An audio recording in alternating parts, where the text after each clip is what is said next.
Eu sou o Amílcar Correia e este é o P24. O regime de Havana está condenado. Falta saber quando. Cuba enfrenta uma das maiores crises energéticas da história. O fornecimento de petróleo, principalmente da Venezuela, está cortado com o embargo dos Estados Unidos. Os dias são de apagões frequentes e prolongados. A saúde, que já era débil em Cuba, está agora por um fio. Cuba está sujeita ao embargo dos Estados Unidos há mais de 60 anos e desde o rapto de Nicolás Maduro, que deixou de receber petróleo venezuelano. A economia da ilha depende, na sua quase totalidade, da energia externa e está perto do colapso que a atual guerra no Médio Oriente pode agravar. Os apagões são constantes, cada vez mais prolongados e irregulares, os transportes são raros, cresce a inflação e a escassez de alimentos. A população tem recorrido a painéis solares para enfrentar a falta de combustível e permitir que o comércio e a vida prossigam. Decidimos implementar a opção de utilização de painéis solares. Además de ser uma energia limpa, o uso de energia limpa, energia verde, optimiza os custos operativos e tem impacto direto desde o ponto de vista da operação de negócio. O secretário de Estado, Marco Rubio, filho de cubanos exilados na Flórida, nos anos 50, não esconde as suas pretensões de mudar os regimes comunistas sul-americanos. Aparentemente, Rubio estará em negociações com o herdeiro do regime, mesmo assim, entre aspas, Raul Guilherme Castro, que é neto e cuidador de Raul Castro, que sucedeu na presidência cubana o seu irmão Fidel, o líder histórico da Revolução. O governo dos Estados Unidos vai dizendo, entretanto, que o petróleo de origem venezuelana pode ser revendido e transportado para a ilha desde que essas transações não beneficiem o regime. Estes são os temas de conversa com a convidada do episódio de hoje, Carmen Fonseca, docente da Faculdade de Ciências Sociais e Humanas da Universidade Nova de Lisboa e investigadora em análise política externa. Bem-vindos ao P24, o seu dia começa aqui.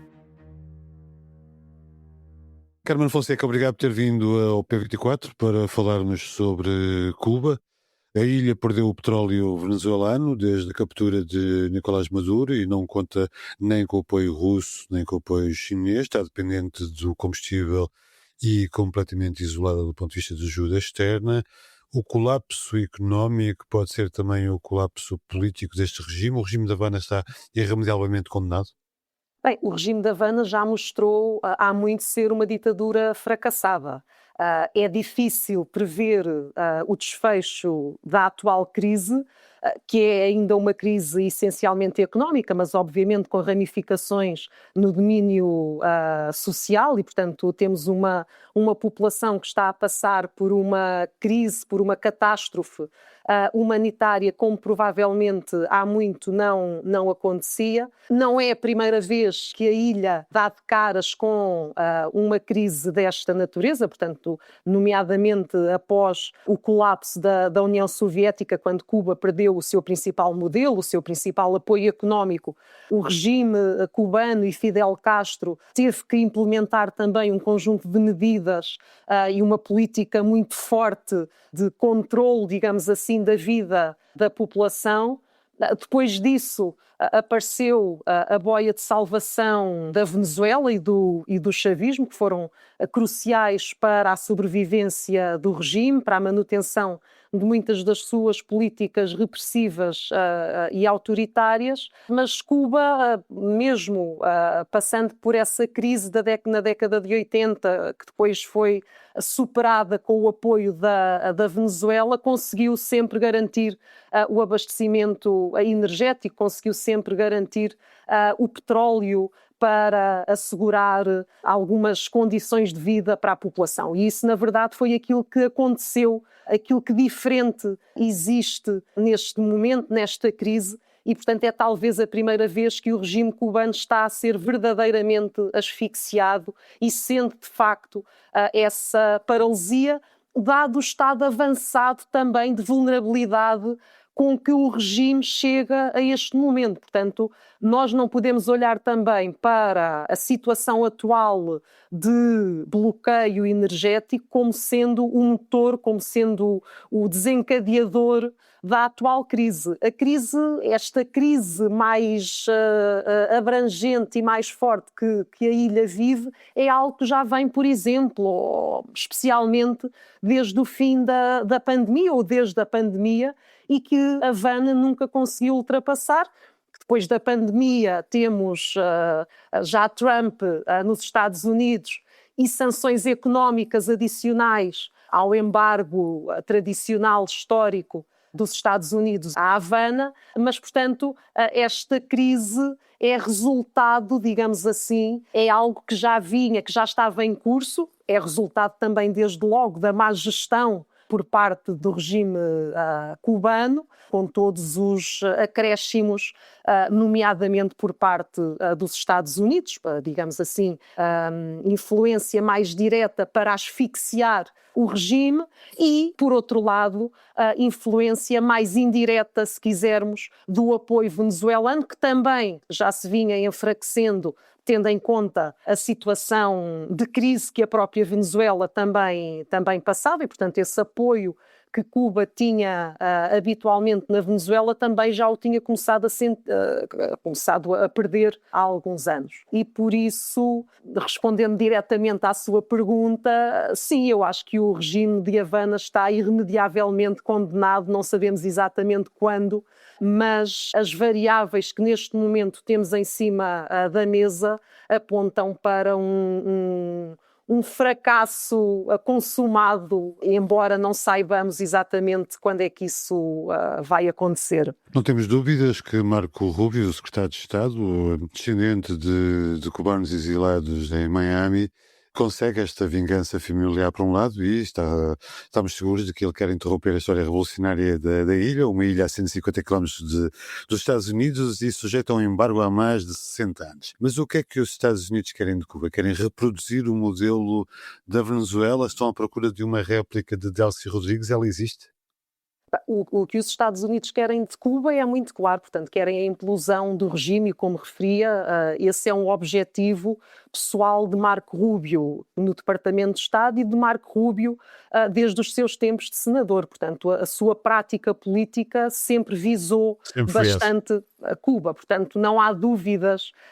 Aliás, a sua nomeação para o Departamento de Estado já colocava também essa tendência. Portanto, percebeu-se que, ao contrário daquilo que aconteceu com muitos outros presidentes norte-americanos, estando Marco Rubio no Departamento de Estado, haveria um ênfase dos Estados Unidos para a América Latina, embora não se soubesse exatamente como é que essa política, como é que essas ideias iriam ser postas em prática, e temos percebido isso ao longo dos últimos anos. Portanto, desde o último ano, parecem muitos anos, mas é só um ano, desde o início do governo de Donald Trump. E, portanto, aquilo que os Estados Unidos querem é a implosão do regime de Cuba, estão a tentar o caminho da asfixia económica.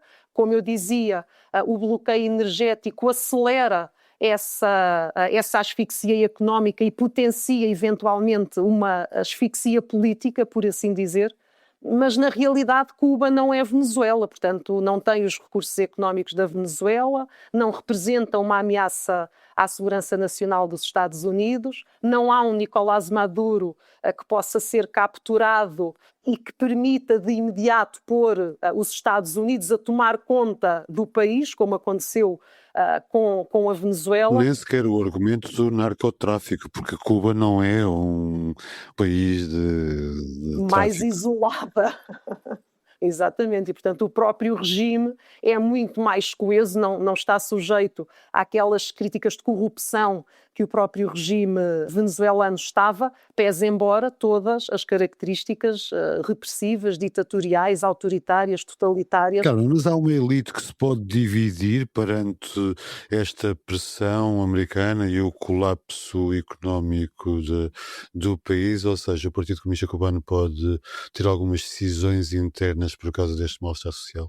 Eu acho que sim, e creio que são essas pressões, é isso que os Estados Unidos estão a tentar fazer, é pressionar a elite do regime para desencadear essas decisões.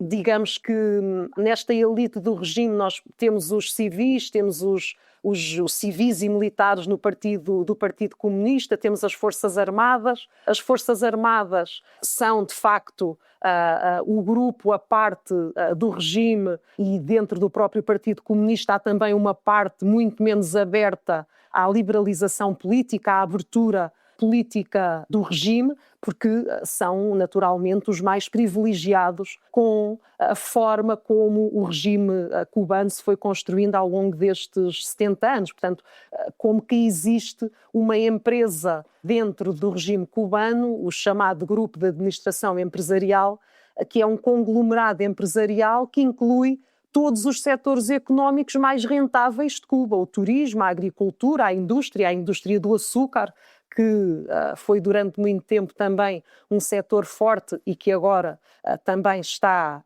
em crise, e são as Forças Armadas que controlam esta empresa, por assim dizer.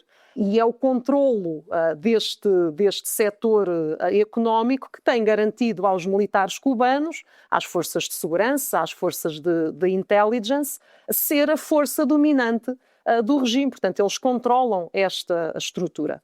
E é especialmente entre esta elite que persiste a crença e que se vai perpetuando a crença da narrativa revolucionária de Fidel Castro e do mito, por assim dizer, revolucionário de Fidel Castro, e de que o futuro de Cuba passa pela permanência desse instinto revolucionário. Aquilo que já percebemos é que essa narrativa está completamente desfasada da realidade, porque aquilo que a população cubana vive não tem nada a ver com o sucesso de uma narrativa revolucionária. E, de facto, só para falar nesse aspecto, para referir esse aspecto da cisão da própria elite cubana, da elite do regime, dentro do Partido Comunista há, de facto, uma elite de civis, de alguns militares também, que são mais favoráveis a essa abertura económica e a uma eventual abertura política, porque de outra forma já perceberam que o regime não vai sobreviver. A verdade é que não têm tido nem recursos, nem capacidade para se mobilizar dentro de um regime que tem sido tão repressivo e onde o outro setor acaba por ser muito mais forte e ter os recursos precisamente para reprimir qualquer tentativa de abertura política que possa existir. É muito provavelmente dentro dessa elite um bocadinho mais reformista que os Estados Unidos estão a tentar encontrar diálogo. Provavelmente não será com o atual presidente, que é um burocrata do Partido Comunista, muito submisso ao Partido Comunista e aos líderes mais históricos, incluindo o ainda Raul Castro, que apesar de tudo continua a ter alguma influência política dentro do regime. O bloqueio nas últimas décadas, o bloqueio norte-americano, dizia, tem fortalecido o apoio à ditadura cubana na medida em que constitui parte da grande identidade de quem ainda vive na ilha. Para as novas gerações, provavelmente a escolha já não é entre a dicotomia Fidel Castro-Che Guevara e Fulgêncio Batista, não é? Deverá haver ali um ponto intermédio que não sabemos muito bem qual é, ou conhecemos. Exatamente, eu acho que não sabemos muito bem qual é. Eu acho que aqui há dois aspectos também importantes e que ajudam a explicar ou a compreender um pouco aquilo que existe e que não existe em Cuba, que tem a ver, como referia, com o bloqueio dos Estados Unidos e, portanto, também a narrativa que o próprio regime foi construindo em torno do bloqueio norte-americano como sendo para se legitimar a si próprio, portanto, como sendo a razão de todos os males que existem em Cuba, e eu creio que essa narrativa também já se começou a perder. Porque, na realidade, neste momento, existe uma geração que nunca viveu de outra forma, senão sob o regime ditatorial, mas que não tem tido uma vida fácil. Agora, o que eu acredito também é que haja um forte sentimento de descrença, ao mesmo tempo de desespero relativamente ao futuro, de frustração relativamente ao futuro.